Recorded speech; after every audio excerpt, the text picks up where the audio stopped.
Welcome to LOA Today. I'm Walt here with life coach Cindie Chavez. Today is Wednesday, February the 26th, 2020. It's 4 p.m. New York time, and wherever you are in the world, thank you for joining us for another episode of LOA Today, your daily dose of happy. And normally I'd be saying Happy Neville Day to you, Cindie, but we're kind of nevilled out for a bit, and we're going to be switching gears today. So that's a good thing, don't you think? I think it's a good thing. And I also was thinking, well, we've been so immersed in Neville for the past couple of years that all of Neville's methods and ideas, they will bubble to the top of whatever other thing we're talking about anyway. Undoubtedly. Right? Yeah. So, I think we can count on that. That's for sure. So if you're a Neville listener and you're here with us, just hang in and see what you think. Thanks for being a listener too. We love that. It's wonderful. Yeah.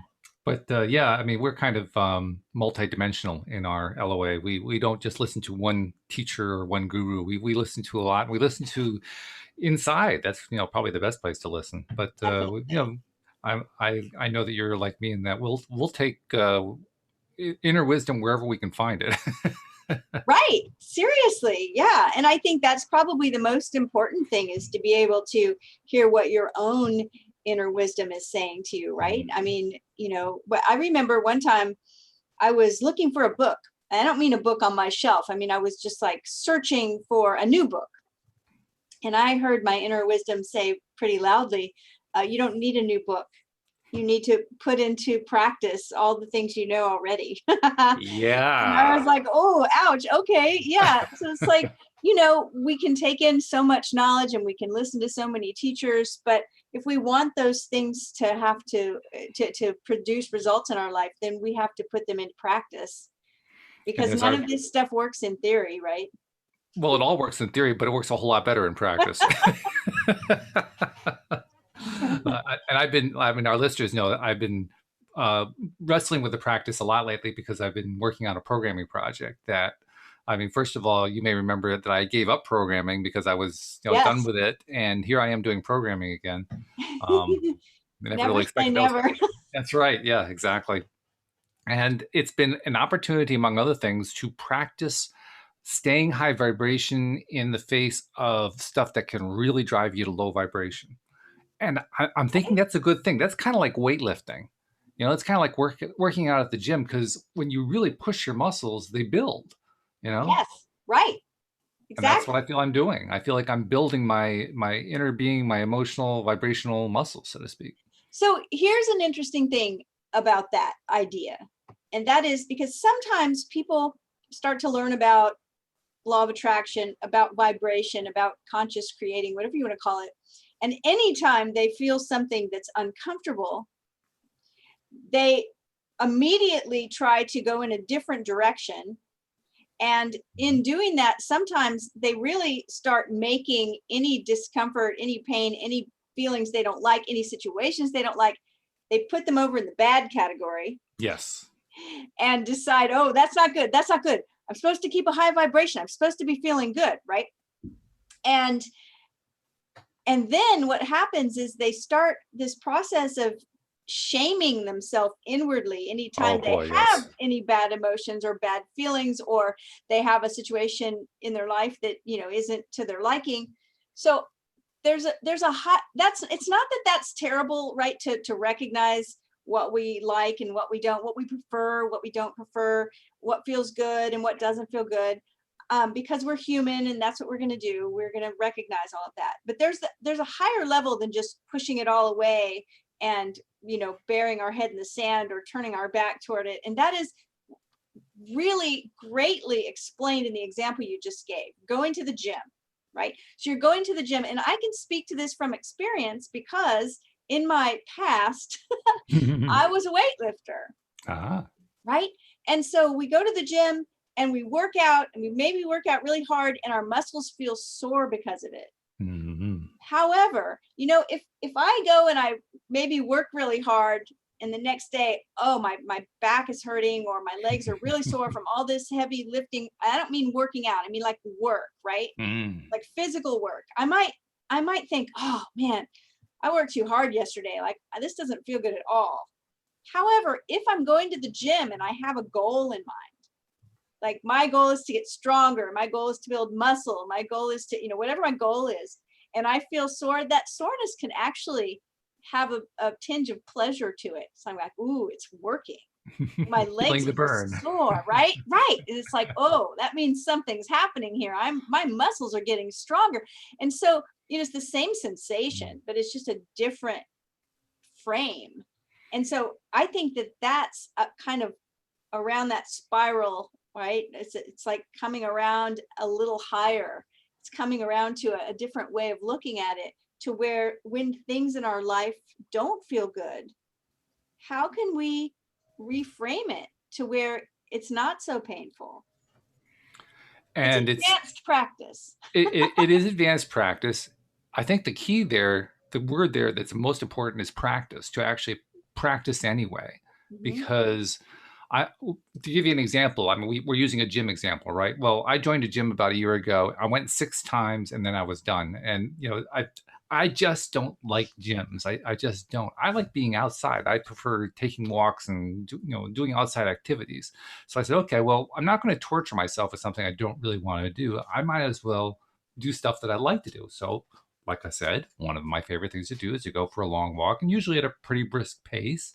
And what would often happen the first couple of years that I did that was, like you said, I'd come back home and my ankles would be sore, my legs would be sore, my knees, my thighs. Oh, geez, and I'm tired and all this other kind of stuff. And I went any day anyway. I sometimes I appreciated the burn. Sometimes I was kind of tired of the burn, but I kept going. And in the kept going part, what ended up happening is the burn went away. It got to the point where I could do like my 4 to 6 mile walk and not feel anything. It'd be like, oh, wow, there's like power going on here. Right. All because I worked past that part. Yes. If I had stopped, like I stopped going to the gym, I'm not going to get the results I'm looking for. Right. Yeah. So we talked about that a week or so ago because of something that Neville said when we were doing the Neville book, but it just reminded me of it. And that's it. That's exactly it. It's being able to keep going. It was the valley of discomfort, I think, or the valley of disappointment. That's what they call it. Yes, that's right. Yes. It's the beginning place where you try a new practice, because we've talked about this before, and I've heard it in my coaching business, and we see it in some of the LOA groups where people will say, I'm doing all the right things, and it's not working. Right? That's that valley of disappointment. That's where you're doing all the right things and you're not seeing any results yet. And that's the time when, unfortunately, most people quit. That's true. And that's why you hear people say, whether it's the law of attraction, a spiritual practice, or a physical thing, they're like, I've tried a diet, it didn't work. I've gone to the gym, it didn't work. I've tried law of attraction, it didn't work. I've gone out and socialized, it didn't work. Whatever it is, it's because they probably quit right before it was going to start working. They just gave up. And so keep going. Exactly. Keep going. And if I also like your take about from the Sudbury School, right? I mean, sometimes you need to just try something different. That's right. Right. So if it's not working and it's not working, switch it up and try something different, but don't quit altogether. Exactly. I mean, I knew that I had quit on the gym early. I mean, I didn't want to do the gym is what I really discovered. I didn't like it. There was nothing about it that I enjoyed. I really wasn't, I mean, literally, you know what I was doing in the gym? I was running a treadmill. I'm just like, why am I on a treadmill when I can be outdoors? Well, besides the fact that you live somewhere where it possibly could be like 4 degrees outside. Well, yeah, there is that. Slight consideration there, I have to admit, yes. Oh, that's funny. Yeah. And what we're talking about here applies to all areas of life, but it particularly applies to the area that we've decided we're going to concentrate on for the next few weeks or months or whoever knows how long. I mean, last time we said we'd do it for a while, it took a year and a half. But we decided we're going to talk about relationships, in part because that's where you focus your business mainly. Most of your clients in your coaching practice are contacting you about relationships. But also because, I mean, it's one of the big 3. It's probably tied for number 2 or tied for number one with money as the two things that people are most interested in when it comes to attracting stuff using the law of attraction or the law of assumption or whatever law you want to call it. Right. But that's what they're interested in. So we figured, okay, well, let's focus on some relationships a bit. And it makes sense because in the world we live in, we need money for just about everything. Mm-hmm. And as human beings, we are wired for connection. We're small group primates. We thrive in connection with other human beings. So that's the relationship thing. And then the third thing that you didn't mention is usually health. Yes. People wanting to improve their health, personal growth, learning new things. And all of that is in our nature as well, right? I always think it's the nature of nature to expand.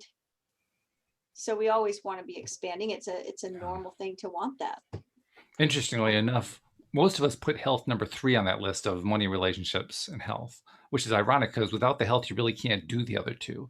I was just speaking to somebody today, and she's been a very close friend of mine, my best friend for years and years, decades. And she's older than I am. And what we were talking about was these kind of things, like the things we want, the things we're trying to create, but we both mentioned to each other, speaking of her, because she's 70 years old and she's in great shape and she's in perfect health and she doesn't take any kind of medicines or anything like that. I mean, she's just really, really thriving in vibrant health. She and her husband both, and they've had a long marriage, and they were high school sweethearts, and they're completely love being together. They are the example, of like the model relationship.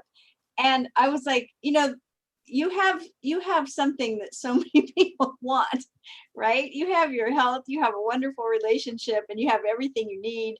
And it's so true that you're right. We kind of put that, I think it's that if we're feeling good, it goes on the back burner. Sure. Oh yeah. Yeah. Which kind of points to the fact we forget about appreciating. I mean, there's so many things that we have to appreciate, but if we don't really notice it because it isn't irritating us at the moment, we forget about it. Yeah. Well, I think that's the thing is, you hear about gratitude practice. As soon as you get into law of attraction, you read anything, you're going to start reading about the practice of being, grateful pretty much. God. And it's so true that we all should, even if we're not in optimum health, we can be grateful for the health we do have, right?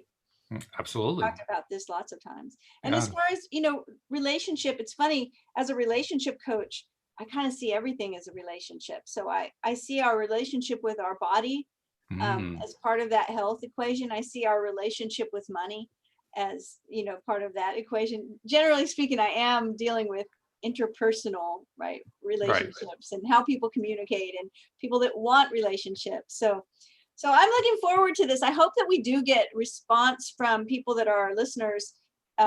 We would love it if you would send us questions.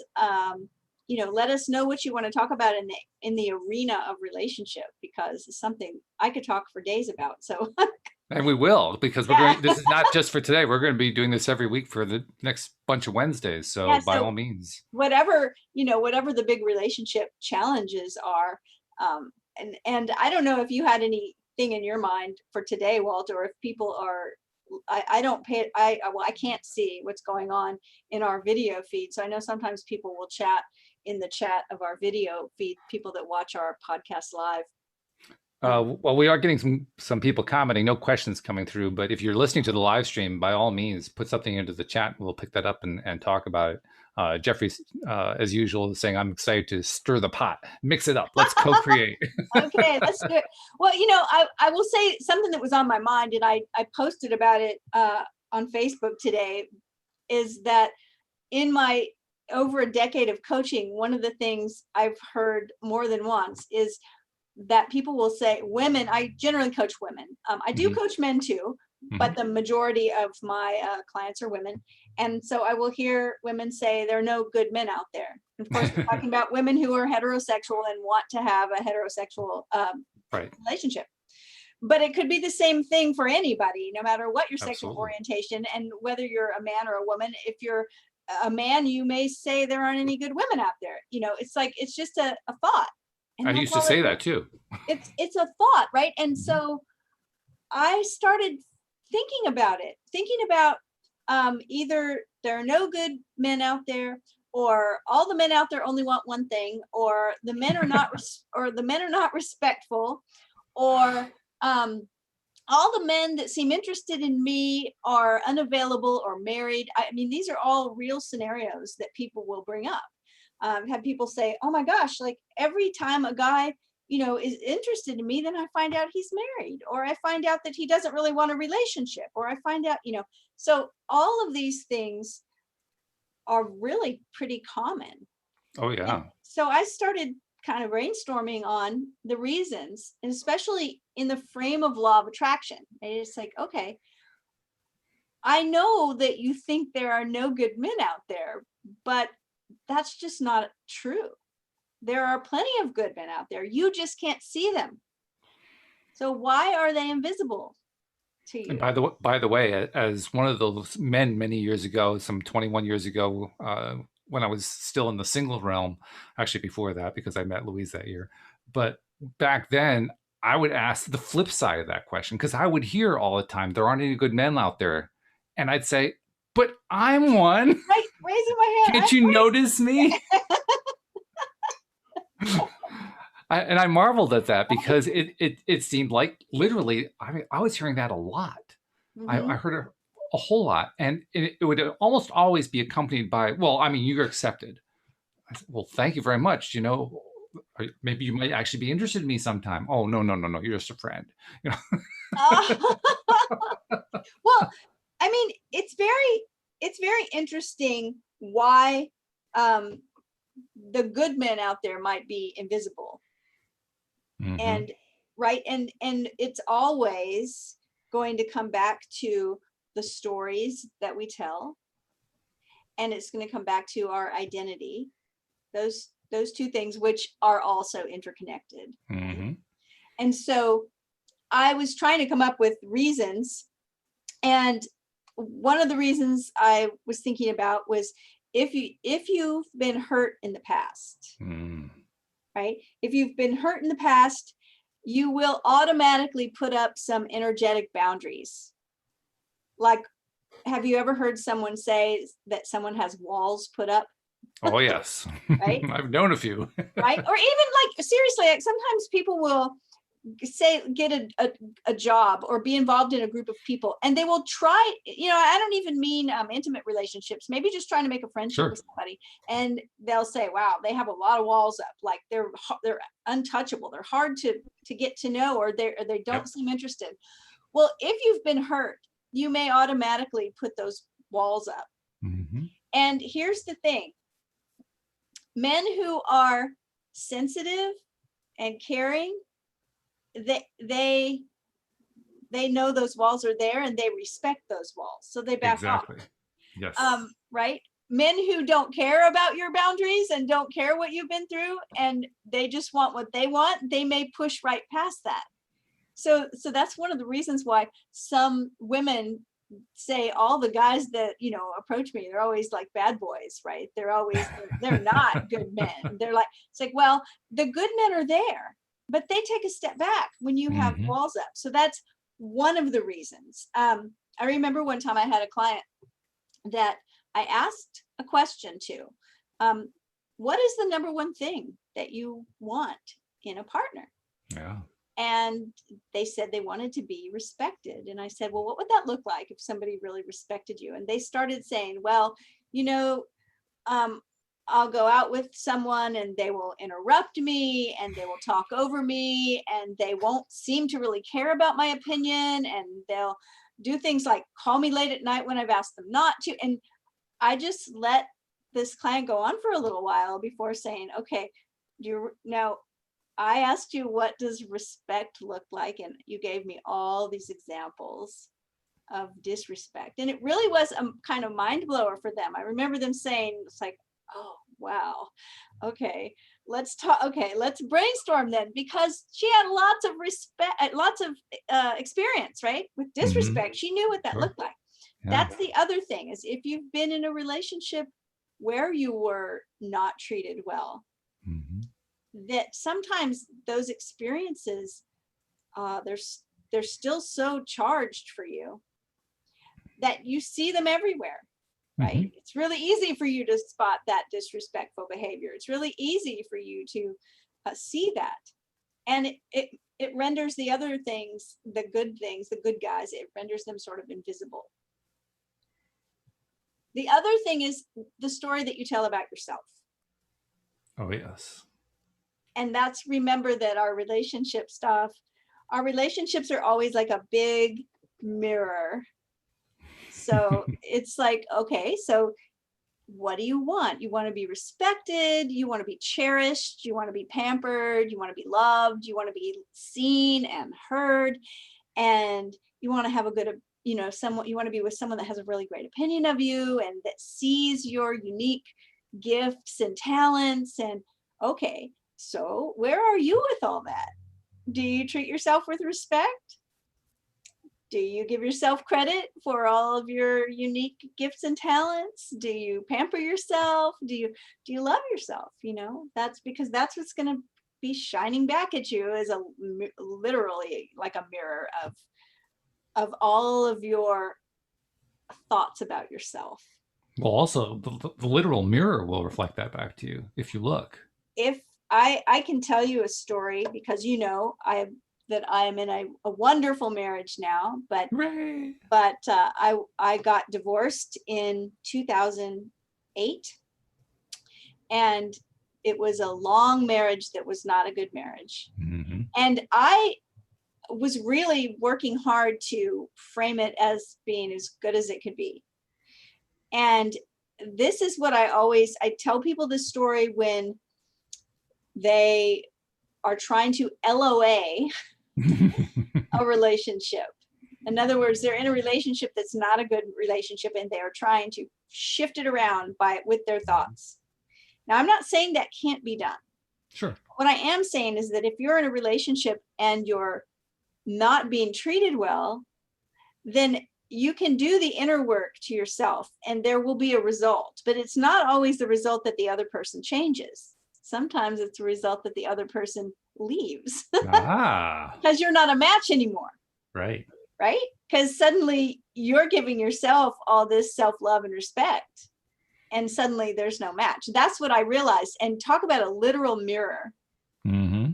One day I was walking through my house and I caught a glimpse of my face in a literal mirror, and my brain interpreted it as the saddest face I've ever seen. Yes. Mm-hmm. I still remember that day. And I recognized at that moment, okay, it's time for me to be honest that I am miserable. Mm-hmm. It's time for me to take a look at what's going on, because I've tried to put a happy face over it. And that's not what law of attraction is. It is not just covering everything up and refusing to be honest. Right? And that mirror is honest. The mirror is quite honest. It was so honest. I mean, it really is to the point of annoyance, but it's actually a great tool. I mean, I'll give you an example out of the public realm. My wife and I were watching some program about the royal family in Britain, and Princess Anne came on the screen. Mm-hmm. And Louise commented that Princess Anne is somebody who's not a particularly positive person, tends to find fault with everything. And you could see it on her face. Her face was bitter and angry. This is a person who lives a privileged life. I mean, talk about abundance. This person's got it coming out of her ears. And all she can find is what's wrong with the world. And you can see it on her face. Well, sometimes when we are not, and I recognize that when we look at somebody that has so much in the physical realm, right? So much money, so much, like you said, privilege, then it seems like, what do they have to be miserable about? But we do have a lot of human needs that aren't connected to money. Absolutely. And when those human needs are not met, we will feel miserable or uncomfortable. And so and if we are of the mindset that that's bad and wrong, then we often have strategies of dealing with it that aren't particularly healthy. Mm-hmm. Like either we don't fix it, we don't get the need met, so then we're just miserable all the time, or we hide the misery and we pretend that everything is great. right? Because it's like, if I fake it till I make it, if I pretend, then everything will shift and be great. And that's not necessarily true either. Sometimes we just need to get really honest about what's happening and about what we would like to have instead. Yes. Yeah, right? that kind of specificity is really important. Right. Yeah. And then, by the way, we do have a first question. Oh, I want a question. Yeah, and of course it's from Jeffrey. I mean, Jenny's also saying hello, and a few others are tuning in too. But Jeffrey is definitely stirring the pot here. He says his question is, can you talk about the difference between loving yourself and narcissism? Oh, that's a great question. Isn't that good? It's a really great question. Yes. Yeah. And I am not a psychologist or a psychiatrist, so I don't diagnose in my practice. And I may have as much or maybe a little more, I don't know, knowledge than the average person about these things, just because I study human behavior a lot. But we all have a little bit of narcissism, right? Now, this is what I want you to picture. When we talk about something, let's talk about something else first as an example, and say, have you ever been angry? Okay. And what if we dialed the anger way down and called it something else? I don't know, frustration, maybe feeling irritable, right? If we turned that knob way up, it may be just rage, right? Like there's a level here. And so most of us can say, well, yeah, of course I've been angry before. And of course hey, I felt irritated just last night when XYZ happened, right? But how many of us would say, oh yeah, I go around in a total rage like most of the time? Well, most of us aren't going around in a total rage most of the time, right? Hopefully not. Hopefully. If you look at narcissism by degrees, most of us have a little bit of narcissism, and hopefully we do. Like, there can be a healthy amount. That healthy amount is that I do recognize that I have gifts and talents, right? I do recognize that I can do good things in the world. I do recognize my good qualities. Do I love myself? Yes. But now if we just turn that up to where it's so magnified that we don't care about anyone else, then we're getting over, right? And then the other part of it is, and I am not an expert here, but when we talk about narcissism, it often kind of goes hand in hand, or it gets mentioned with sociopathy. And a person who is a sociopath, it doesn't mean they're out murdering people. It often just means that they don't have much of a conscience. They don't feel guilt. And so sometimes they're both kind of the same there, in that narcissistic people may not feel a lot of guilt and be out for themselves and know how to sweet talk you, know how to love bomb you, know how to come on to you as being a good person that really cares about you a lot. But then in the course of, and I've coached women who have gotten out of narcissistic or relationships with people who would be described as narcissistic. And so I don't know if that answers your question, Jeffrey, but it's like everything else in the world. We can put it on a scale. There's a polarity there, and there's one end of the spectrum, and then there's all the way to the other end of the spectrum. So self-love is going to be in the healthy part of the spectrum, and narcissism is going to be where that's all there is self-love. It's not love and care for anyone else, right? I think that's a good description. Yeah. That's my description. I could, if we were to query this with a psychiatrist, I may be completely wrong. Like, I don't claim to be an expert here. Well, I mean, I'm sure they would consult the DSM to find out exactly what the official mental health definition of a narcissist was, and that would also inform perhaps a different interpretation of it. I'd like to throw out something that might be a little bit controversial about narcissism. Okay. Because obviously a lot of this has to do with how you define words. Narcissism is a word that we normally use in a very negative sense. It means essentially, because we're usually talking about a narcissistic personality disorder. Yeah. Right. We're talking about a behavior pattern exhibited by one or more people who are representative of that so-called disorder. Yes. And I say so-called because it all depends on your perspective. my perspective is very similar to yours. I mean, I certainly tend to see certain people as narcissistic and other people as, more friendly, social type people and all that kind of stuff. But by the same token, I have to ask myself, if we are all human beings, all creatures on this earth who are going through our lives basically swimming through the contrast, like you described before. We are saying, I like this, I don't like that, I choose that, I don't choose that, I prefer this, I don't prefer that. And we run into somebody who makes a bunch of choices that we don't like and that we disapprove of and that we think is representative of somebody who doesn't give a crap about somebody else. And we definitely look down our noses at that. We think that's a bad thing. Right. Who does that reflect on? Does that reflect on that person or does it reflect on us? And the reason I ask that question is because of a quote that came from Abraham that it is literally the only quote from all of Abraham's 6, 7, 8 books, however many they have, that I have literally extracted, put into a Word document and kept on hand because I use it so frequently. So what is it? I'll read it to you. It says, their disapproval of me, and this is the part that I like about it, it's both ways. Their disapproval of me is their lack. If there are others who see something in you that they do not approve of, most often you see their disapproval reflected back through their eyes, and you feel that you've gone wrong in some way. And we say to you, it's not your lack, it's theirs. It's their inability to be the allower that brings forth their negative emotion. It's not your imperfection. And in like fashion, when you feel negative emotion because you've seen something in others that you do not want to see, it is not their lack, it is your own. And so when you make the decision that you want to see only that which pleases you, then you will begin to see only that which pleases you. And all of your experiences will bring forth positive emotion because by the law of attraction, you will attract to yourself only that which is in harmony with what you want. By understanding the power of your emotions, you can then direct your thoughts, and then you will no longer need others to behave differently in order for you to feel good. Well, something that stands out to me from all of that is the idea of approval. And first of all, if we're seeking approval, that's always, going to be something that's going to cause us pain because we're never going to get the approval that we want from every source we're trying to seek approval from if we're a people pleaser, if we're approval seeking.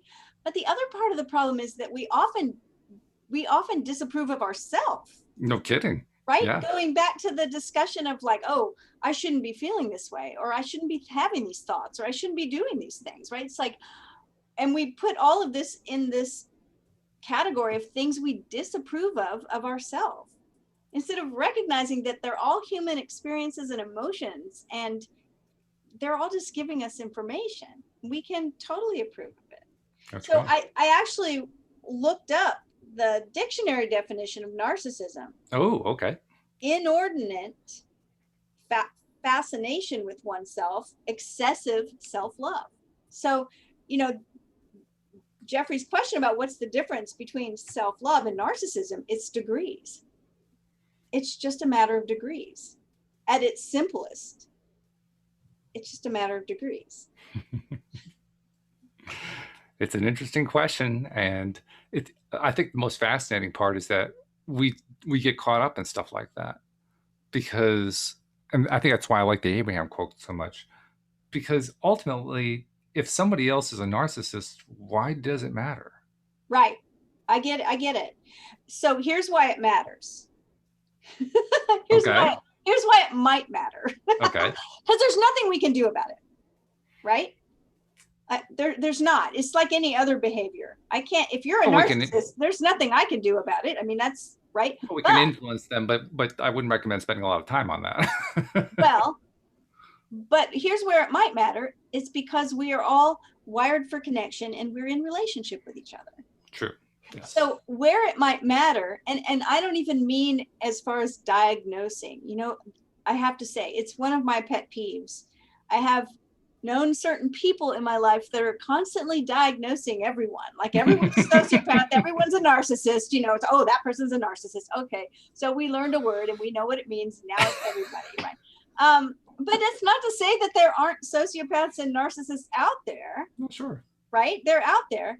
Where it matters is in in your relationship. Where it matters is in your ability to make boundaries that are there to help you and protect you. Where it matters is who you're in relationship with. Now remember that, and I know this is just some idea that someone said, but I like it. And it's the idea, I think it was Jim Rohn, who said that you are, right? You are like the sum of the 5 people that you spend the most time with. And that's why in like professional, personal growth kind of business, like situations, those coaches are always going to urge you to like hang around with people that are successful, right? And I think that because of that idea that we hear that birds of a feather flock together, for the most part, that's going to be true, right? If you're a person that cares about certain things, you're probably going to be hanging around with people who care about those things too. That just makes sense. But we do sometimes either get into relationship with someone who has maybe qualities that would be labeled narcissistic, or maybe we're born into a family that has members that may fall into that category. This is where it matters. It only matters. Your experience is what matters to you. It's That's right. How you protect yourself, and you do that by respecting yourself. You know, I've said this before. I always thought, especially growing up, with 2 things. One was teachings from religions that said very simply, right? You reap what you sow. Mm-hmm. And then law of attraction comes along with basically saying the same thing, right? Yep. Like attracts like. So I thought, and I've talked to lots of people who had these same thoughts. It's like, well, what's going on then? Because I'm nice to everyone. I'm a good person. I treat people in a good way with respect. And so why is this coming? Why am I having this come back to me? Why are people not being nice to me? Why am I in a relationship where I'm suffering from some kind of abuse? Why am I, if all I do, and it was really puzzling to me for a while. I thought, oh my gosh, I go out of my way. I really go out of my way. I never say no to anybody. People will call me, can you help me with this? Sure, I'll drop everything, right? And then one day, probably after I saw that sad face in the mirror, I realized this isn't about me treating other people well, and then other people will treat me well. This is about how I treat myself. And I always put myself last. I always drop everything to go help someone else. I always defer to everyone else's desires. And even in relationship where someone was not treating me well, I continued to treat them well. Right? Because I was like, well, no, I'm supposed to treat everybody well. I'm a good person. I want to be a good, but it turned into people pleasing. That's where it's going to matter. Yeah. So as soon as you have the same amount of respect for yourself as you do for other people, hopefully, we're talking about healthy people here. As soon as you treat yourself well and you put yourself in that same level, like I said, that might seem like a small thing. When someone would ask me, Cindie, what movie do you want to see? I would say, I don't care. What do you want to see? What do you want for dinner? I don't care. What do you want? Where do you want to go on vacation? I don't care. I was everything. It didn't matter who it was or what they asked me. I'd always deferred back to them. And that's where the universe had to start showing up as a mirror for me and saying, okay, I guess you want to be last. I was just reading in the live stream. Jenny has jumped in on the conversation, has been sharing some stuff. Hi, Jenny. She says, I can relate to Cindie's realization about sadness, seeing herself very sad. She said, I suddenly realized I don't feel valued and I don't feel respected. And I later realized this guy didn't respect women in general. That I'm really glad, Jenny, that you brought this up, because that is one of those, there are some, what we call early warning red flags. Yes. Right. So a lot of the symptoms, if you will, signs of people that may be abusive or, may not be good relationship material. That way. A lot of them you don't see right away, especially when someone is putting on their very best charming behavior in the beginning, right? And so you might not see them, but that actually is one of the signs that you may see right away, is especially with misogyny is, how does this person talk about their mother and their sisters and their female coworkers? Mm-hmm. And one of the things that always, you hear this, but it always gets me when I hear it, is because you hear it like in movies and TV shows, is the man will say to the woman, or the high school or college boy will say to the girl, say, you're not like all the other girls, or you're not like that, won't say the word, that I used to be with. Oh. Right? You're so much better than all of, and so, but when someone says that, they're discounting your whole gender. Mm-hmm. Right? Yes, absolutely. So it sounds like a compliment if I were to say, to my husband when I met him, oh, you're not like all the other guys who are just a bunch of jerks, right? You're not like but what I'm really saying is that all men are jerks except you. Except you. It's really just a charming thing, right? It's a spell that you're casting. So to notice that you don't feel valued and you don't feel respected, and to pay attention and realize, well, no kidding, because this guy just doesn't value or respect women, period. That's actually a sign that you can pick up on, maybe on a first date, like it, just start talking. You can see it pretty early. Yeah. And I know for myself, now obviously I wasn't, I'm heterosexual and I wasn't going after men, I was going after women, but the basic rules still apply. It's the same thing either direction. Right. When I was in that single space, my self-esteem needed a lot of work. Yeah. It was not in a good place. And it got lower and lower as time went on, because I just had failure after failure. And of course it becomes sort of a negative spiral, and just, well, more than sort of, it was a definite negative spiral. It was pretty bad. Yeah. But what I also learned later on, after I fortuitously dropped all of my hopes, which were really holding me back, and in the process of dropping them, met Louise a month later, and everything came, shooting up after that. Resistance is what you dropped. I let go of the resistance. Yeah. Oh boy, in a big way. I basically said I quit relationships, and then I got a relationship. But but after that, I also did a lot of work building myself, loving myself, feeling good about myself. And an interesting perception came to me that I didn't realize was going to happen. The more that I loved myself, the easier it was for me to spot the person I didn't want to be around. Yeah, I think you're right about that. Sure. Yeah. Because it's not a vibrational match. That's right.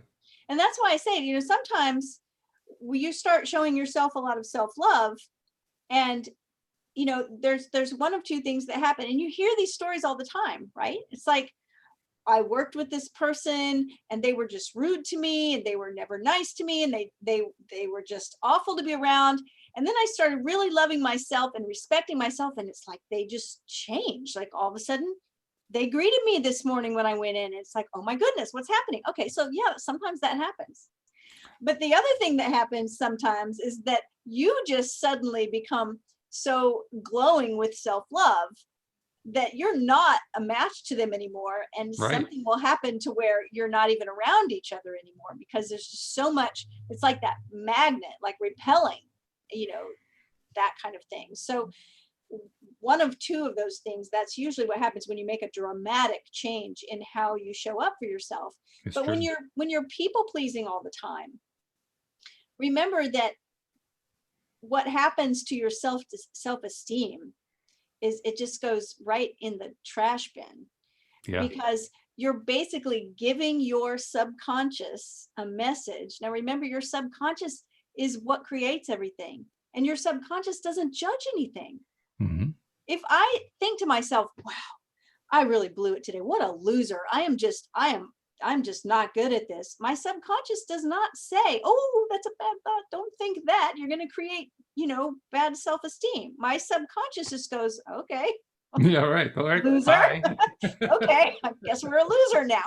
I mean, it's, we can laugh about it, but it really is true, is that when you're always deferring to everyone else, yes, your subconscious gets the message that you're last. Mm-hmm. And when you're always valuing everyone else higher than yourself, right? When you look at other people in the world and you always see them as smarter than you, when you always see them as more talented than you, when you see them as better than you, when you see them as, and you feel bad about yourself, the more thoughts you have like that, it's like the more your self-esteem lowers and lowers and lowers. Yeah. Instead of just accepting, that's what we all would benefit from in a relationship. And to me, that's the best relationship, is when, and I have that, and it's a wonderful thing. Mm-hmm. My husband, he knows me through and through. I am as real with him as I can possibly be, and he loves me and accepts me for exactly who I am. He's not trying to change me into something else, all my flaws, everything. And I with him, like, I'm not trying to manipulate him into changing into something else. Is he perfect? No. Am I perfect? No, but we're perfect for each other, and we accept each other. And the beginning of that is accepting yourself. It doesn't mean that you're perfect. I saw something that was a real eye opener. It said something like, I don't know if it's talking about going to the gym or dieting or whatever, but it said, don't do those things because you hate your body. Do those things because you love your body. Mm-hmm. See, that's the difference in intention, is that I'm doing things to take care of myself or to change myself, right? To improve myself or to better myself because I love myself. Not because I'm disapproving and I need to change to be, something that I approve of or anyone else. That's a great thing too, because when you're in that space, that's a space of self-love, of self-confidence, and it's a space of clarity, incredible clarity. Yes. I mean, we've been talking about examples of people who we have unhealthy relationships with, and they're very extreme kind of situations and so forth. But the funny thing is, as you get yourself healthier by loving yourself more and showing yourself more appreciation and all that kind of thing, the discernment power just becomes unbelievably sharp. And I'll give you an example without going into too many details. A few years back, I came within millimeters, really, really close to entering a three-way partnership on a business venture that potentially could have been really lucrative. And I backed out of it at the last minute. I was the one who ended the business relationship. Mm-hmm. And without going into the details of the personalities involved, because I'm not here to kind of put down where they're at or anything like that. There was one person who was involved who had some issues where he doesn't really have a good handle on how to deal with his own anger and deal with his own fears and so forth. And so he always wants to have somebody else take it out on a good listener, and then he just dumps all his crap on them. Mm-hmm. And I realized this person, if we went ahead with this business venture, it was going to be a bad situation because he was going to be in charge of a bunch of people. And I did not want to be responsible for putting a whole bunch of people under him. On top of that, I was having my own issues with him, and they'd been growing over time. Bottom line was, I went to the other person who was going to be the third partner in this. And this was like right at the end, right before everything was going to fall apart. And I knew things were likely to fall apart, but there was still a piece of me that wanted to try to hold it together. Like this was a great business idea. This is something that could really do well. I wanted to hold it together. So I went to him. And this is a guy who I respect a lot, who has some, really good understanding about people skills. He's generally a very supportive person and so forth. And I said to him, I need to talk to you about this other person who's in our partnership here.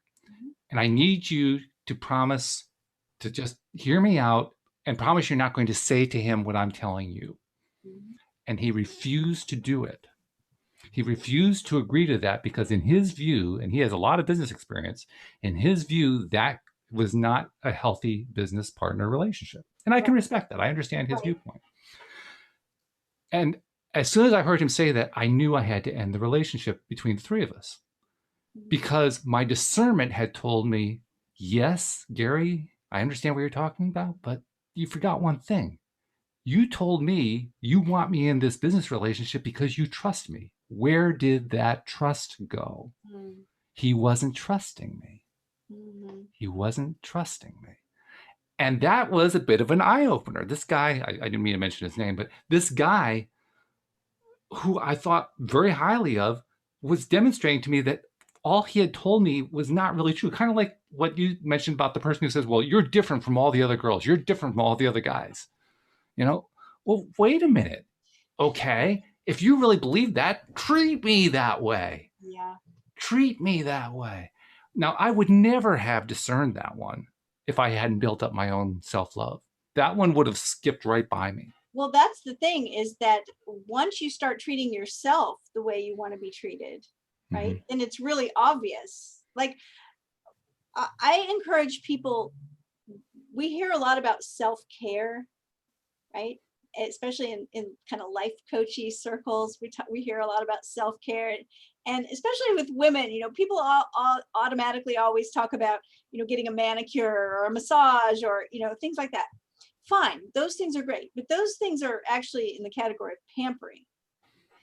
And self-care is, you know, eating food that's healthy and drinking enough water and making clear boundaries and having healthy relationships. And so when you do those things and you do them with the intention of self-love, you know, like the way you love your cats, right? If I were to babysit your cats, I would feed them and I would water them and I would let them out or whatever I would need to do, but I wouldn't do it with the level of love you have for them, because they're like your babies, right? Sure.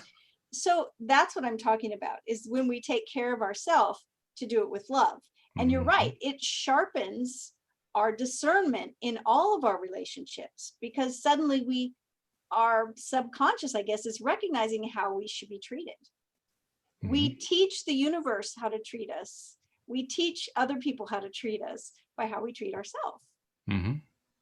So it starts with small things, but you're right, it opens up into everything. It opens up into everything that goes on in our life. It affects your entire experience. So it's important. By the way, interesting side story that goes along with that. I did end up breaking up that business venture just before we were getting ready to launch. And it was a tough thing to do because I really wanted to do the business venture, but I also knew it was the right thing to do to break it up. And I had an interesting and rather unexpected side effect come out of it. I felt better about myself. Yes. Oh my goodness. I felt better about myself. Yeah, anytime we get out of a relationship that's not healthy, and basically that's what was happening. You were entering into a partnership and you saw the signs, the inevitable signs that the relationship was not going to be as healthy as it could be, because we don't always have control over someone else's behavior. When we remove ourselves from those situations, often it's hard to do. It can be painful. We may experience loss because of it, but we always feel better about ourselves. We absolutely do. Yeah. And it makes a big difference when we start realizing we have to live with ourselves. So we want to feel better about ourselves. You think? Yeah. I mean, I don't know about you. I do mirror exercises again. I stopped doing them and I came back to doing them again. And I'm seeing myself in the mirror every day and I'm having these conversations. So great. Yeah, it's important to take care of myself. Yeah. I see myself every day. And if you're just listening and you don't know what Walt's talking about, the simple mirror work that we're talking about is just looking at yourself in the mirror and just giving yourself some kudos for whatever you've done that day, letting yourself know that you love yourself and that you're awesome and that you're doing a great job, whatever it is. We're all doing the best we can, right? So even on the days when we feel like nothing has gone right or we haven't done everything right, we can still look ourselves in the eye in the mirror and say, give ourselves a pep talk like you would give anybody that you care about, right? If your best friend came to you and said, I had the worst day today, nothing I did turned out right. I made mistakes. I treated people in ways I don't like to treat people. Today was a total loss. What would you say to your best friend? You would say, well, tomorrow's another day. You would say, look, kid, it's okay. We all have bad days and you're doing great. And tomorrow you're going to do great. And I love you. And chin up. It's going to be okay. But what do we say to ourselves? Right? Do we say, oh man, well, you're a total loser, right? Yeah. Sometimes we talk to ourselves in ways we would never talk to our best friend. So that's what the mirror work is about, is just when you're in the mirror. I mean, most of us are in the mirror at some point in the day, brushing our teeth, washing our face, whatever it is. Spend a couple times to look, a couple moments, look yourself in the eye and give yourself some love. It's as simple as that. By the way, there's a really great test about looking in the mirror that's really, really helpful. If you're not really sure about whether you're self-critical, look in the mirror and say to yourself, I love you, and then notice your reaction. That will tell you how self-critical you really are. right? Whenever I give people mirror work as an exercise, as a coach, I always tell them, this may be really hard. You may not be able to look at yourself. You may feel stupid. You may think it's ridiculous. You may want to quit. Like, just stay with it for a week. Just stay with it every day. Just say, I love you. And doesn't it change? It just changes. Oh, it changes quickly. Our response to it changes. Yeah. Yeah, I remember when you were first doing mirror work, you were like, oh, what am I doing? I don't do this. It's true. That first day, I'll never forget it. I mean, I had committed to doing like a minute or two of mirror work every day. The first day lasted about 5 seconds. And it was long enough for me to say, I love you, and then wince and turn away from the mirror. And that was done. And that was when we decided 30 days. You were like, I'm going to do this. I'm going to do it for 30 days. And then the first day, you were like, oh, man, it was terrible. What have I got myself into? That's what I thought. But I still remember the day that you said, guess what? Today's day 50. And I feel like, and this is what you said. You said, it's day 50, and I noticed something today. I noticed that all my mental chatter and my negative self-talk, you said, it's not completely gone, but it's sort of like when a TV is on in the other room and you can hear it, but it's not interesting to you. So you just don't even pay attention. And I thought, wow, that is stunning. That is an amazing result. And you'll remember that was why I started doing the mirror work in the first place, because you shared the Jack Canfield article with me in which he told how he had used this to get rid of the negative self-talk. And I was really dealing with a negative self-talk, and boy, was it nice one. It went away. Oh my God, it was so quiet in my head. I love it. Well, and we started this podcast today talking about the reason why so many people may think that a soulmate for them is not out there. No good men out there, no good women out there. Where are they? They're invisible to me. And part of it, if not all of it, has to do with that self-talk that's going on and that story that you're telling over and over. Because remember that whatever the thinker thinks, the prover is going to prove. We always prove our story. We prove it. We find that evidence to make it true. And so mirror work can actually be like process number one if you're looking for a relationship. And for those who might be considering it but are kind of like, oh, I'm not so sure I really want to try it, I'll give you one little taste that might make it easier for you. I call it mirror work, but I now think of it as mirror play. It's actually fun. Yeah. Awesome. Awesome. It wasn't fun at first, but boy, it has become. I mean, I look forward to it every morning now. Yeah, I do too. When I see myself in the mirror, I go, hey, like I just ran into like my favorite person. Exactly. Yes. Well, actually you did really when it comes down to it. So good stuff. Hey, by the way, folks, if you're not yet subscribed to the podcast, and I know most of you are, I don't know if I told you what the latest numbers are, Cindie, but we're averaging about 550 people per episode now. It's really growing, and we love every one of them, and almost all of them are subscribers. But a few of them we know just from the way we can see what happens with the numbers aren't subscribing. So we want to invite you to become a subscriber, and it's so easy and it's so free. You just go to the homepage of our website, loatoday.net, and at the top of the page there are instructions that take you one, maybe two, perhaps on rare occasions 3 clicks. And then you're subscribed, and all of our episodes come streaming right to your device as we publish them every day. And check us out on YouTube also, because when we record Monday through Friday, I record with my various co-hosts every single day, Monday through Friday, 4 p.m. New York time. We record live streaming to YouTube. That's where Jeffrey and Jenny and Dan and Nasha and a few other people have been chatting in the live stream while we've been talking. And we check the live stream and we incorporate questions and comments from the live stream, as we did today, in the conversation. So join us there as well. But you don't actually have to be listening to the live stream to have your questions answered or addressed here on the show. So I want to invite you, send them in, because we're going to be doing relationships for the foreseeable future. Yes. And it's your opportunity to talk to somebody in Cindie who is truly an expert. I mean, she has been doing this for, was it a decade you've been doing it for now? About 12 years. Yeah. 12 years. Yeah. Oh my goodness. So all kinds of experience there. And you're just going to get some really good insights into what's going on with your particular situation. So send it to, you can reach us on Facebook. You can go to our contact form on the website at loatoday.net, or send me an email, walt@loatoday.net. Cindie, do you want to give your email out? Do you want people to send you questions? You can send me questions. It's Cindie@cindiechavez.com, or if you go to my website, cindiechavez.com, there's a contact form. You can find me on Facebook. Come follow me on Facebook, Cindie Chavez, CINDIECHAVEZ. And, there's lots of ways you can get a question to us, but we would love that.